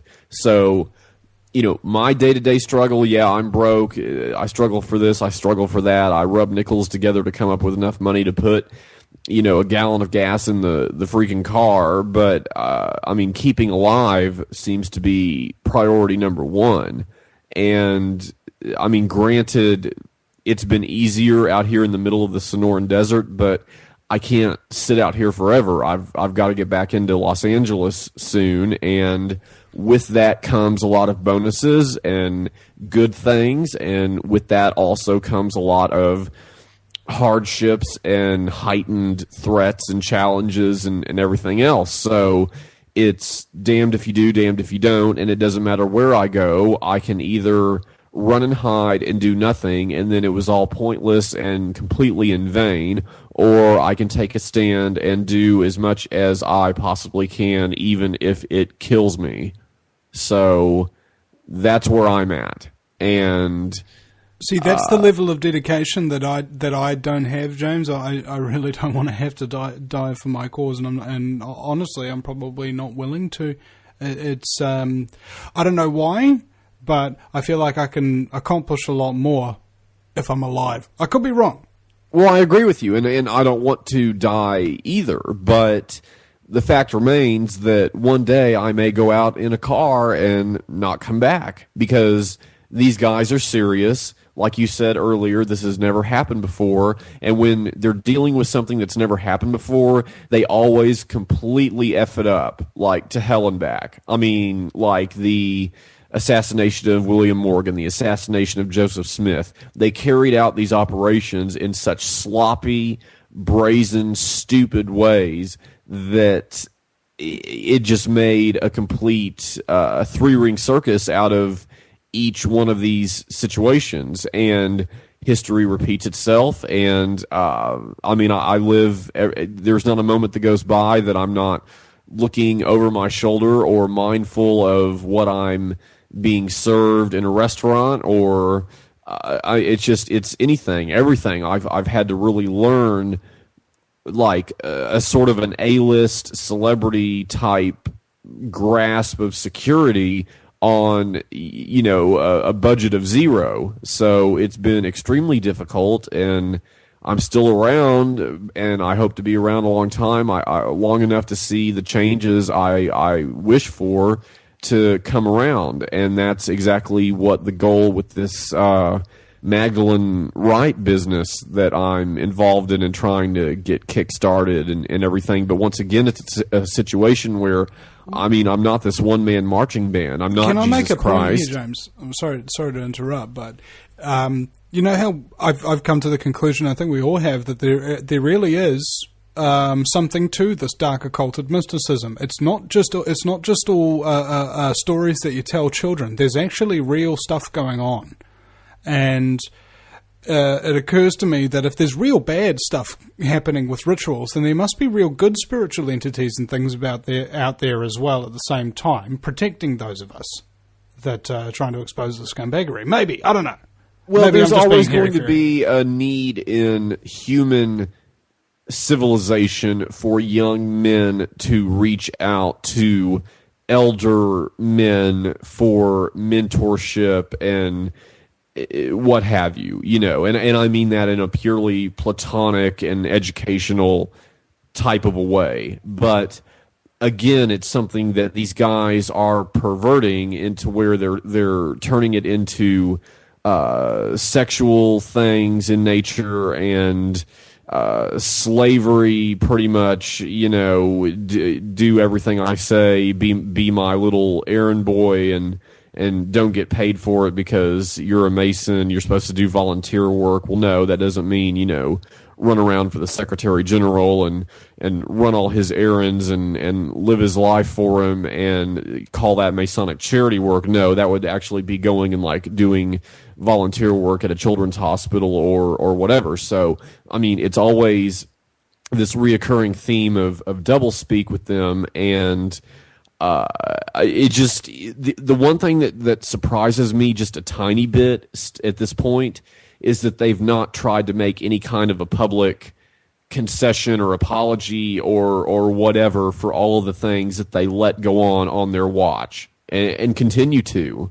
If they would take a stand and apologize and get rid of the people who truly are the problems, then my whole argument would go away overnight. I would have nothing left to say. But again, this is the perfect artistic representation of their obsession with their ego and their power and the unwillingness to see it go away. And, to answer your question, though, Vinny, there are those out there fighting the good fight, the Jedi light side of the Force, if you will. I mean, even there is a group, the Arcanorium.com or .org website, which is Peter Carroll's new online mystery school. They have the Knights of Chaos, which is an actual order, a magical order within the school that literally fights evil corporations. They perform group ritual combat, magical combat against evil corporations like Monsanto's or other corporations that they identify as being involved in the occult war on human consciousness and human existence that's going on. So you're right. There is a battle going on. There is really something going on, and there are really people fighting on both sides of this that are trying to bring about the good and are also obviously trying to bring about the darkness, and who knows? I mean, I just got done with an interview with E.A. Coetting from BecomeALivingGod.com today for the new podcast for the Middle Chamber. And I mean, he's a self-proclaimed black magician, practices black magic, baneful magic, and other forms of magic that are, would scare the socks off a lot of people, Christian of nature or otherwise, religious in orientation. But when you hear him talk and tell it, it's not at all what you would expect somebody who makes this claim to be saying. As a matter of fact, it's very much a part of it's got a very human self-actualization or human potential movement type feel to some of the insighted philosophy at the core of what he's dealing with. And it is, of course, what's called the left-hand path or the darker side of things. But his results are good. I mean, he's not necessarily trying to hurt people, although it makes no bones about it. Things that Jay's talked about, about the kind of things that he's experienced. A guy like E.A. Coetting would offer, instruction on combat, would offer defense against the dark arts, if you will, in response to that kind of stuff. He's not the kind of person that would, shrink down from that or shrink away from it. Just like Jay stands his ground too, I mean, he stands his ground and he continues to express his conviction in the face of all the opposition that he experiences, and we all have to. I mean, I haven't had half the hardship that Jay's gone through, but of course my book isn't out yet, and we'll see how things go. I really think that the best response we get from a lot of these mainstream sources, like our mutual brother there, Robert Sullivan, that Vinny's going to be presenting a podcast of, is no response, the non-response, because in a lot of ways, I think, James, they ignore us because they don't want to give us power through attention to us. It's easy to ignore. No, marginalize. That was it at a certain point, but it's gone past that now. Now it's turned into a popularity contest, which we are winning by far and large. And if they send their little dorky apologist into the arena to try and debate you, me, anybody, the guy is going to trip up all over himself miserably, and then they're going to have an even larger disaster on their hands to contend with. Indeed. Well, there we go. There's finishing on a high note, ladies and gentlemen.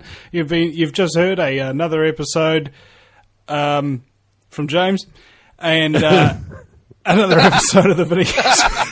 That's right, Supreme Council. I'm gonna get you. Yeah, I'm gonna get you, and when I get you, I'm gonna smack you.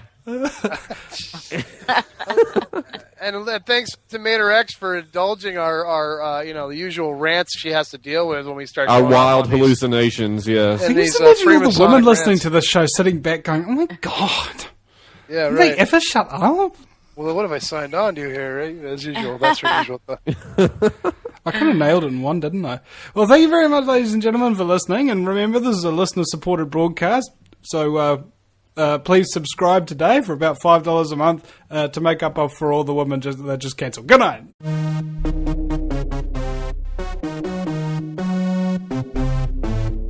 Oh, and a lot of the paperwork and stuff supposedly that was destroyed or turned over, and there's a lot of sketchy stuff. In the end, the final analysis was, well, yeah, we did a lot of bad things back in the 50s and 60s, but we're all better now. We're not doing it anymore. We're not going to no more MK Ultra programs for us, right?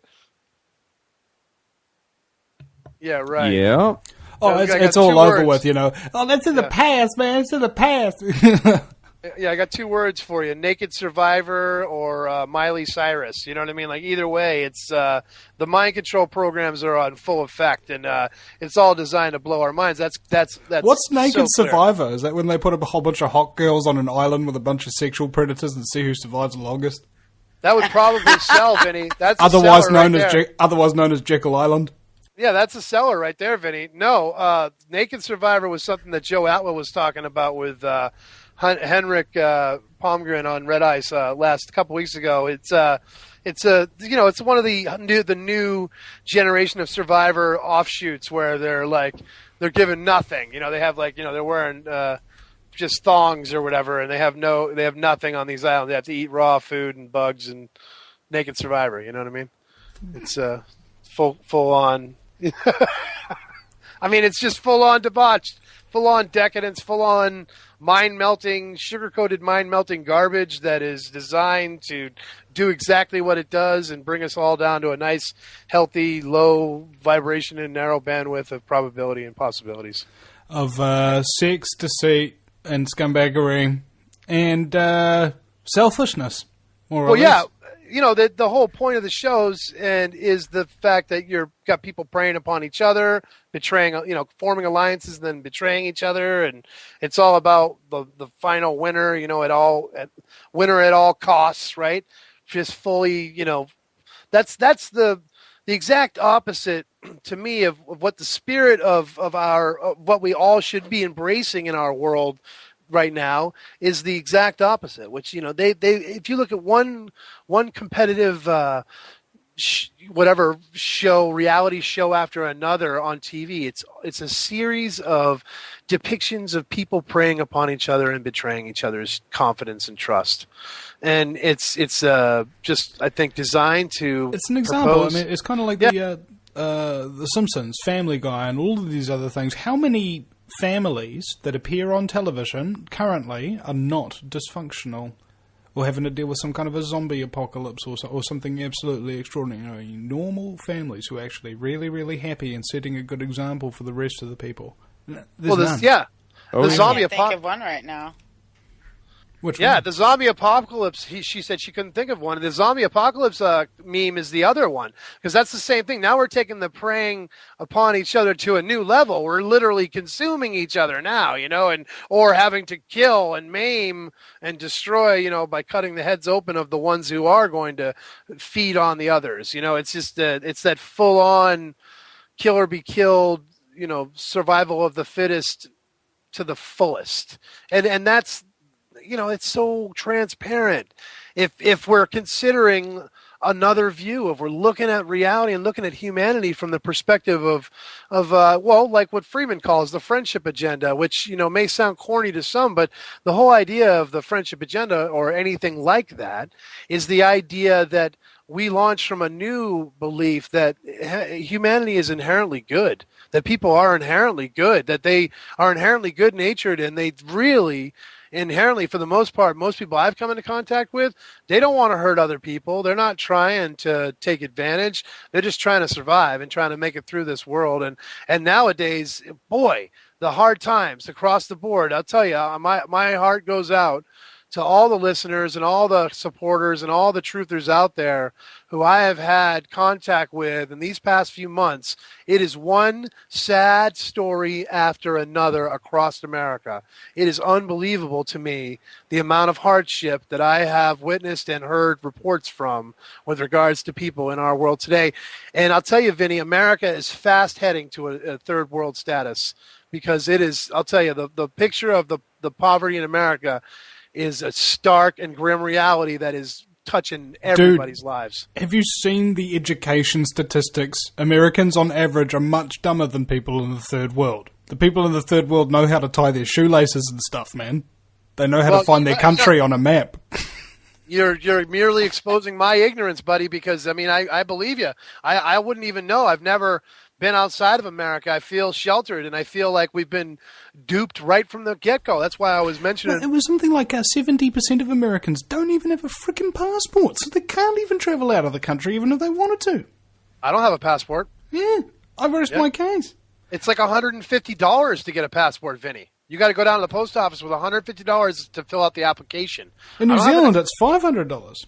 Yeah, I don't have an extra $150. And we've got like 4 million people that live in this country, and 1 million New Zealanders abroad. Like, we're one of the most well-travelled people in the world. I mean, could you imagine if 20% of Americans were globally roaming around and whatnot? Maybe they are. There's probably heaps of Americans out there. I see plenty travelling, and I don't know what it is, but I don't know. I'm not even going anywhere with this. I've just got some kind of wanderlust. Oh, but you make great points as far as how we perceive the outside world, how we perceive what, when I say that America's fast, becoming a third world nation, and you point out America's surpassed third world nation status in many ways culturally. It's just a matter of perspective. It's got like a 50 times higher birth mortality rate than the third world. Exactly. That's my point. That's what I'm saying. That's the kind of point I mean. And we are so sheltered, and our perception is so sculpted by the media that we are looking at the world through fishbowl. We're looking at the world through a lens that's been magnified and narrowed down, and we are not to perceive it. There is no greater firewalled reality than American perception, as far as I'm concerned. And I see it over and over again when you just talk to anybody walking down the street. It is the mind control program is in so full effect in the average populace of America.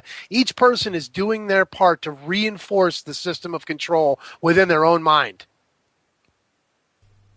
It's problematic, isn't it? And in so doing, they don't care about anything that's actually real.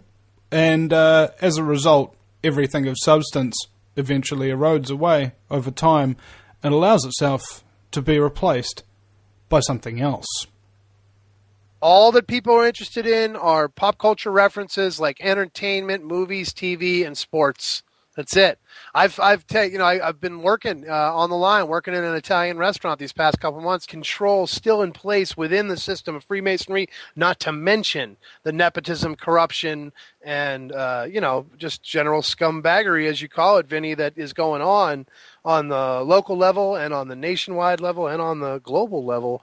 So there's too much of that to ignore anymore. There's too much. We're in the time now where the doors should be thrown open and the information should be made available to those who choose to know, and especially with regards to government policies and these leaders who are involved with these secret orders and use it as a backdrop for keeping the public uninformed.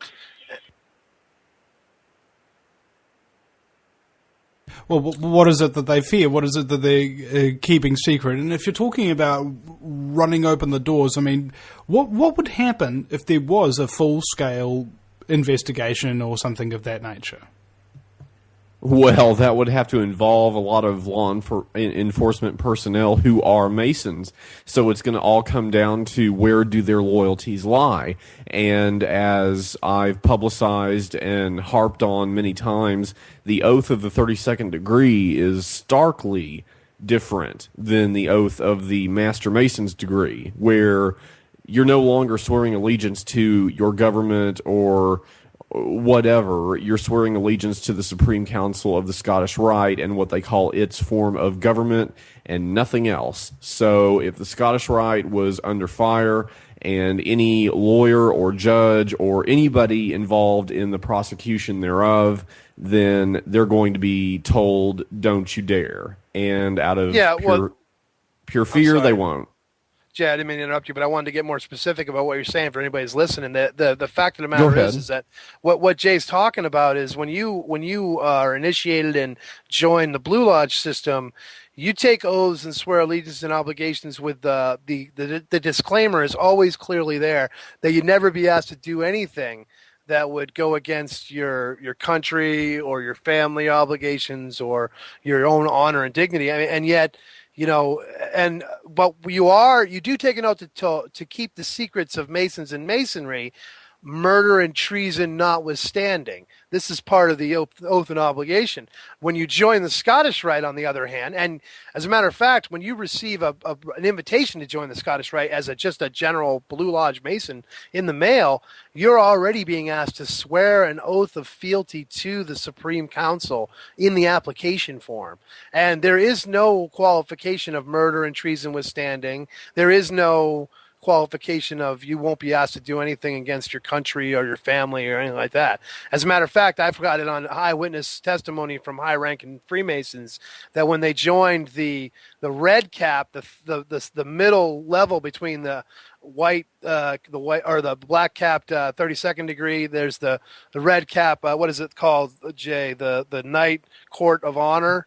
The Knight Commander Court of Honor, yeah. Yeah, the Knight Commander Court of Honor, where you get a red cap before you get a white cap. There's a little in-between kind of little club there. And I've had and if you backstab them, you get capped. You get capped, yeah, right. But no, I have on eyewitness testimony, they were told in no uncertain terms when they were initiated into the order that if they did, they were to do what they were told, and if they didn't like it, they could just get out right now. I mean, that was the.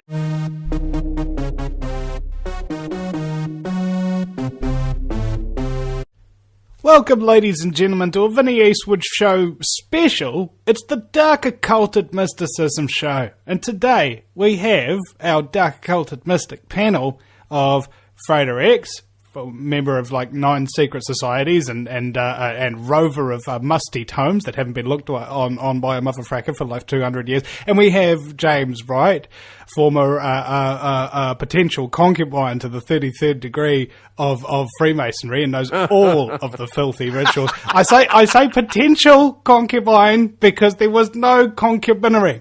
And and then on the other thing, speaking of the like, we have Mater X. Was the co-host with Frater X on the the Middle Chamber on Saturday nights on SyncBook Radio Network. Now, not quite a concubine. No, but she's cute. Better. She's cute nonetheless. Real deal, man. Yeah. Real deal. Yeah. I gave him plenty of sons, so I qualify for full-fledged status there. Yeah. Just make sure wax on his wings don't melt when he flies too close to his sons. There is a disinformation panelist in Freemasonry. And by panelist, I mean the royal panelist, as in there's a huge disinformation campaign going on about how to make it not look all that bad and how to maintain reputation. And one of the points I'd like to raise is that is Freemasonry damned if it does and damned if it doesn't come clean about any form of scumbaggery that has infiltrated its organization? Not at all. They could set an example. I mean, after all, what happened to me and to countless others, if the correct perpetrators would have been disciplined in the correct Masonic ways, then they would have set an example from the leadership, and the remainder of the curmudgeons in the order would have looked at that and gone, oh, I guess I better not be a douche lord today. So I think it would have had a very positive outcome, actually. Do you agree, Frater?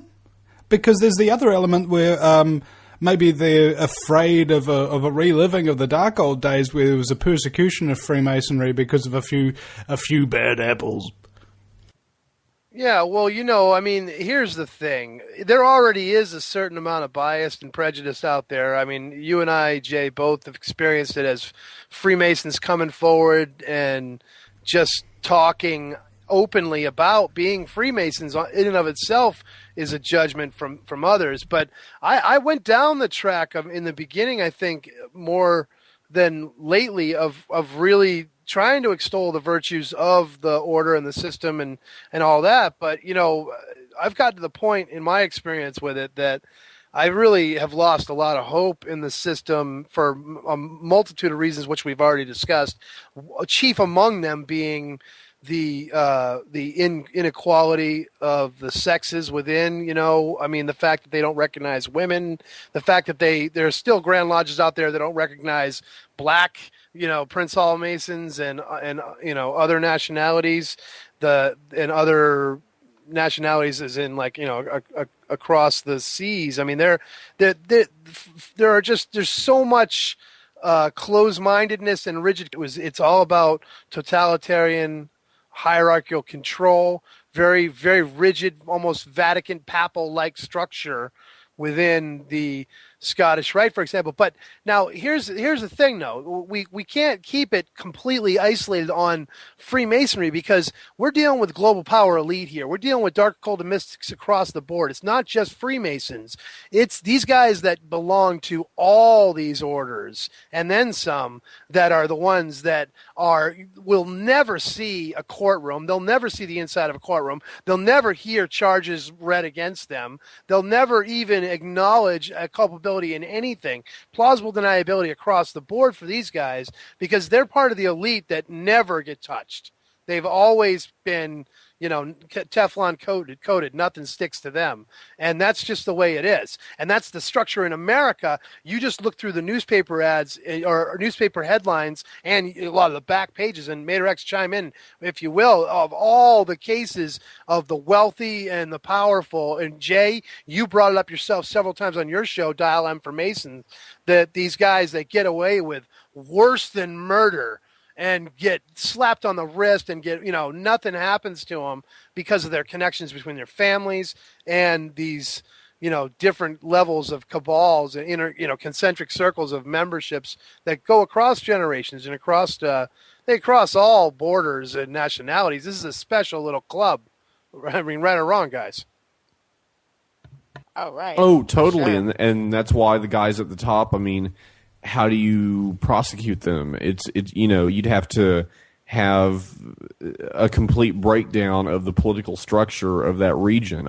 If they would have disciplined the guys that did what they did to me in Texas, then the entire Texas state legislature would crumble in Austin because those are the type of people who are involved. And the guy that all of us have talked to now, Dr. Colin Ross, here's a doctor who reviewed 15,000 declassified CIA MK Ultra documents depicting one gruesome, torturous case of mind control and testing on individuals after another. I mean, it nonchalantly describing feeding uranium to kids and putting electrode implants in people. And, I mean, you caught the show, Jay. What about that part? He was talking about how they tried to cure the gay man by putting electrodes in him and doing psychic driving and all that. Was that crazy or what? Oh yeah, well I mean they fund all kinds of ridiculous stuff. The most crazy would of course be the MK Ultra mind control stuff that's come out. Well, yeah, and this is the real shocker, guys, is that this stuff isn't new. It's been on the books and declassified since the 70s. That's the one thing he told me. I don't know if you guys caught that in your talk with him, that these documents are not new. They're just declassified, made readily available now per se, but they've been out there since the 70s, since the Church Committee, since the original intelligence exposure committees that started after, like, the Pentagon Papers and the Watergate scandal and all the things in America that led to them having to come clean at least a little bit. But, it's always really, to me, left me kind of bothered. Like, I've always felt like, for example, Bush Sr. was the director of the CIA during those committee hearings,